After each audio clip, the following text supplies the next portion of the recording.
తీసుకోవాలండి.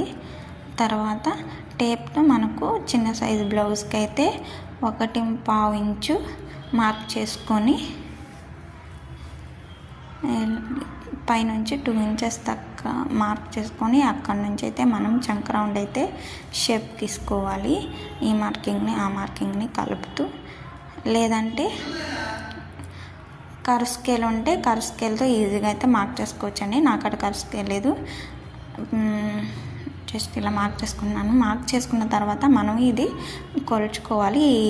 ఇది కొలుచుకుంటే మనకు నడుము లూజు 7 ఇంచెస్ కదండి, ఆ 7 ఇంచెస్ అయితే మనకు రావాలి. కానీ ఇక్కడ 7 ఇంచెస్ అనేది రాలేదు. దానికోసం నేను ఒక 1/2 ఇంచు పైకైతే మార్క్ చేసుకుంటున్నాను.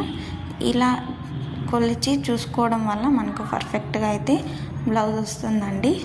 కానీ ఈ విషయం నేను ఫస్ట్ నేర్చుకునేటప్పుడు నాకు తెలియదు. నేను చూసి నేర్చుకున్న వీడియోస్లో ఈ విధంగా ఎవరు ఎక్స్ప్లెయిన్ చేయలేదు. అదేవిధంగా ఇప్పుడు మనకు చంక రౌండ్ అనేది ఆర్మ్ హోల్ డౌన్ అనేది 5.5 ఇంచెస్కి ఉంటుంది. ఈ విధంగా మార్క్ చేసుకుంటూ చంక రౌండ్ గీసుకోవాలి. ఇప్పుడు ఈ మార్కింగ్ని కొలిచి చూస్తే మనకు 7 ఇంచెస్ కరెక్ట్గా వస్తుంది. ఈ విధంగా మనకు చంక రౌండ్ అనేది పర్ఫెక్ట్గా లేకపోతే మనం కిందకు పైకు అలా అడ్జస్ట్ చేసుకోవడం వల్ల మనకు పర్ఫెక్ట్ మెజర్మెంట్ అయితే వస్తుందండి.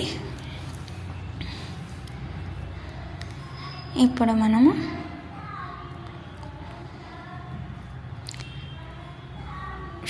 నెక్ అయితే డ్రా చేసుకుందాము. ఇక్కడ 5 ఇంచ్ తీసుకున్నాం కదా, నెక్ ప్లస్ షోల్డరు.